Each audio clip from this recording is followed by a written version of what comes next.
안녕하세요, 다니입니다. 안녕하세요, 랄프입니다. 다니씨 휴가 잘 다녀오셨나요? 저희가 각자의 사정으로 거의 한 달 만에 같이 녹음을 하게 됐네요. 네, 오랜만이네요. 잘 쉬고 왔습니다. 안 그래도 요즘 한창 휴가철이잖아요. 어딜 가든 사람들이 많은데 오늘 야간 매점에서 준비한 사건은 휴가 기간에 벌어진 비극적인 참사에 대한 이야기입니다. 2001년 일본에서 발생한 아카시 불꽃 축제 압사 사고입니다. 그럼 오늘의 사건 시작해 보겠습니다. 2001년 7월 20일 효고현 아카시시 오쿠라 해변에서 제32회 아카시 시민 여름축제 불꽃놀이가 열렸습니다. 오쿠라 해변은 오사카와 인접해서 많은 인파가 축제 현장을 방문했습니다. 축제 첫날은 평일 금요일이었기 때문에 다소 혼잡했지만 큰 사고 없이 지나갔습니다. 문제는 축제 이틀째이자 첫 주말인 21일 발생했습니다. 오쿠라 해변은 JR 고베선 아사기리역 인근에 위치해 있었습니다. 그런데 해변이 출구에서 나오면 바로 있는 게 아니었습니다. 축제가 열리는 해변에 가려면 남쪽 출구에서 이어지는 100m 길이의 구름다리를 건너가야 했습니다. 사고는 이 다리 위에서 발생했습니다. 오후 6시 해가 지기 시작하면서 불꽃놀이객이 모이기 시작했습니다. 해변 모래사장에는 약 180개의 점포가 문을 열고 사람들을 맞이했습니다. 30분 후 아사기리역을 통해 사람들이 밀려들었고 이미 우려가 될 정도로 혼잡해지기 시작했습니다. 저녁 7시 해변으로 나오는 다리의 계단 출구 쪽에서 대혼잡이 일어났습니다. 그리고 7시 30분 역에서 해변으로 가려는 인파와 불꽃 축제를 즐기고 돌아가는 인파가 겹쳐 어마어마한 혼잡이 발생하고 맙니다. 심각할 정도로 사람이 몰리면서 다리 위에 있던 사람들은 기온 상승과 호흡곤란에 불편함을 느끼고 있었습니다. 당시 2살 아들을 데리고 축제를 찾았던 시모무라 세이지 씨는 다리 위에 있었습니다. 시모무라 씨의 말에 따르면 당시 이런 상황임에도 오히려 축제 현장으로 가려면 다리를 향해주세요 라는 방송만이 계속 흘러나왔다고 합니다. 다리 밑에 경비원이 있었지만 상황을 모른 채 다리 안으로 들어가도록 사람들을 유도하고 있었다고 합니다. 그렇게 시모무라 씨는 아들을 목마를 태우고 해변으로 가기 위해 다리 안으로 들어갔습니다. 그리고 약 15분이 지날 무렵 시모무라 씨는 다리 한가운데까지 도달합니다. 그리고 이때 해변에서 불꽃놀이가 시작되었습니다. 시모무라 씨와 아들은 폭죽이 터지는 것을 보았고 아들은 불꽃이 예쁘다며 감탄했습니다. 그리고 그것이 아들의 마지막 말이 되고 말았습니다. 불꽃놀이가 시작된 순간 다리 위는 지옥으로 변했습니다. 폭죽이 터지자 대부분의 사람들이 불꽃놀이를 구경하면서 멈춰서 버립니다. 그런데 뒤에서는 계속 다리로 사람들이 몰려들면서 군중 붕괴가 일어나게 됩니다. 현장은 깔리고 눌리는 사람들로 아수라장이 되었고 상황은 이미 걷잡을 수 없었습니다. 다리는 평당 15명의 인원이 넘는 초과밀 상태였습니다. 이미 성인 남자여도 힘으로도 현장을 벗어날 수 없는 상황이었습니다. 시모무라 씨는 이때 작은 유카타를 입고 있던 여자아이들이 실신하기 시작했다고 기억했습니다. 시모무라 씨는 아들을 지키기 위해 안간힘을 썼지만 자신의 몸도 제대로 가누기 어려운 지경이었습니다. 시모무라 씨는 인파에 눌려 팔이 부러졌고 아들은 서서히 의식을 잃어갔습니다. 저녁 8시 21분 아사기리역 주변 사람이 너무 많다. 도와달라는 최초의 신고 전화가 걸려왔습니다. 그리고 40분까지 총 27건의 신고가 접수됐습니다. 심각한 사태가 벌어지자 다른 장소에 있던 경찰 기동대가 급히 다리로 향했습니다. 현장에 도착한 경찰은 다리를 통제하고 사람들을 구출하기 시작했습니다. 다치거나 의식을 잃은 사람들이 속속 병원으로 이송됐고 상황의 심각성은 경찰의 예상을 아득히 뛰어넘었습니다.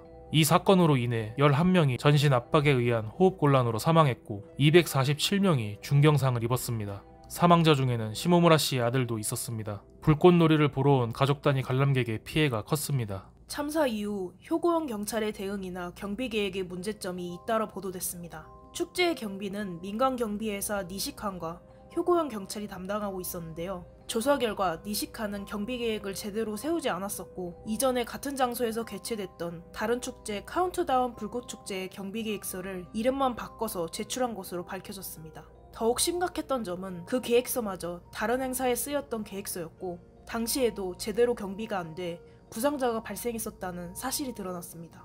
게다가 참사가 벌어진 아카시 불꽃축제는 규모도 2배 이상이었어요. 그런데 이전과 똑같은 계획서로 떼었으니 사고는 이미 예견되어 있었습니다.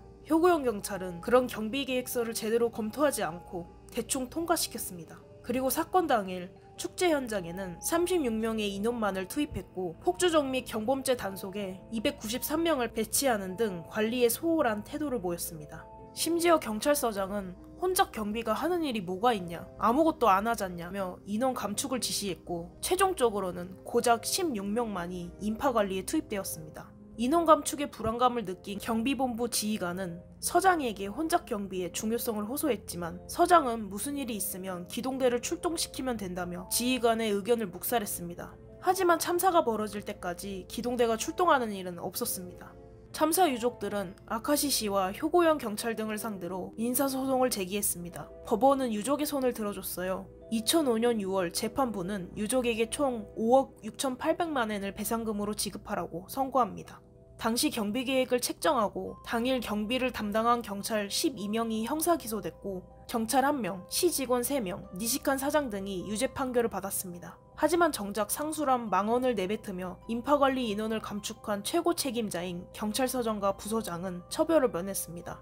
유족 측은 이의를 제기하면서 서장과 부서장을 상대로 기소 상당을 신청했습니다. 한마디로 다시 기소를 검토해달라는 요청이었습니다. 그런데 검찰은 기소 상당이 들어오는 족족 불기소 처분을 내렸고 유족 측의 반발을 외면했습니다. 그러다 2010년에 법률이 개정되면서 2회 이상 기소 상당이 의결됐을 경우 강제 기소한다는 조항이 생기고 나서야 겨우 재판에 붙일 기회를 잡게 됩니다. 그러나 서장은 이미 2007년에 사망해버렸고 부서장은 사망한 서장을 방패로 삼아 잘못을 저지른 건 서장이고 나는 옆에서 보좌했을 뿐이라고 주장했습니다. 최고재판소는 이 주장을 받아들여 부서장을 면소 처리함으로써 부서장의 책임이 묻힌 채 사건이 종결되고 말았습니다. 서장과 부서장이 증거를 인멸했다는 의혹도 있었습니다. 사고 당시 육교에 설치된 CCTV 영상이 녹화된 비디오 테이프가 있었습니다. 그런데 사고 직후까지 멀쩡히 존재했던 이 비디오 테이프가 갑자기 증발해버립니다. 유족 측은 비디오 테이프의 행방에 대한 진상규명을 요구합니다. 하지만 서장과 부서장은 테이프 같은 건 없다며 끝까지 잡아떼었고 결국 비디오 테이프의 행방은 수수께끼로 남고 말았습니다. 훗날 당시 경찰서에 재직했던 한 전직 경찰관이 비디오 테이프에 대해 폭로하는데요. 경찰의 말에 따르면 내가 비디오 테이프를 부서장에게 제출했다. 부서장은 비디오 테이프를 받아들더니 일단 맡아두겠다며 맨 아래 책상 서랍에 넣었다고 증언했습니다. 부서장이 증거 인멸을 했을 가능성이 높았습니다.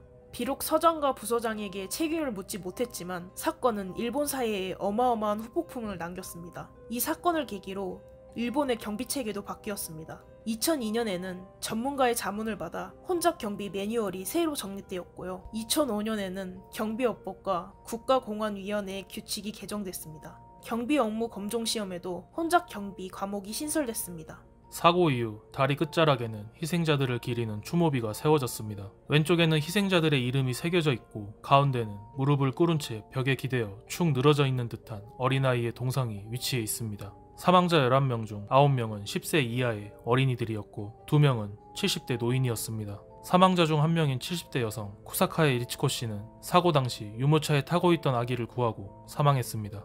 아이 엄마가 유모차를 끌고 육교를 지나던 중 사고에 휘말려 아이와 떨어지게 되었다고 해요. 그때 리치코 씨가 아이를 보호하기 위해 유모차를 감쌌는데요. 그런데 유모차 위로 덮칠 정도로 압박이 심해지자 아기를 꺼내 다른 사람에게 넘겨주고서 인파에 깔려 사망하고 말았습니다. 목숨을 던져 아이를 지켜낸 그녀는 사회공헌재단으로부터 일본 재단상이 수여되었습니다. 사고 직후 일부 언론에서는 금발로 염색한 청년들이 뒤에서 고의적으로 사람들을 민 탓에 사고가 터졌다는 기사가 보도됐습니다. 청년들이 육교 지붕 위로 올라가 소란을 피웠다는 등의 보도가 나왔는데요. 하지만 이는 사실이 아니었습니다. 경비를 맡은 업체인 니시칸 사장이 지어낸 허위사실이었습니다. 실제로는 지붕 위로 올라간 금발 청년들은 오히려 육교로 접근하는 사람들에게 사고 사실을 알리며 구급대에 신고해달라, 보도계 안으로 들어가지 말라고 외치고 있었다고 합니다. 네, 여기까지가 아카시 불꽃축제 압사사고였습니다. 우리도 지난 2022년 10월 이태원 압사사고를 겪었었기 때문에 비슷한 이번 사건을 준비하면서 마음이 무거웠습니다.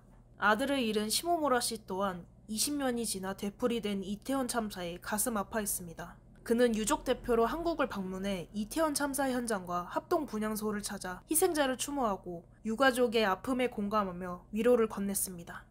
네, 저희도 비슷한 사건을 겪으면서 굉장히 사회적으로 큰 충격과 여전히 후유증을 앓고 있는 상황인데, 일본에서도 20년 전에 이런 비슷한 사건이 있어서 한번 준비를 해봤습니다. 이 사건 이후로 일본도 여러 축제에서 굉장히 통제나 이런 게 강화됐다고 해요. 다시는 이런 비극이 되풀이되지 않게 잘 준비해야 될 것 같습니다. 피해자들의 명복을 빌면서 저희 사건 마무리하도록 하겠습니다. 네, 그러면 다음 사건으로 저희는 찾아오도록 하겠습니다. 감사합니다. 단이었습니다. 감사합니다. 랄프였습니다.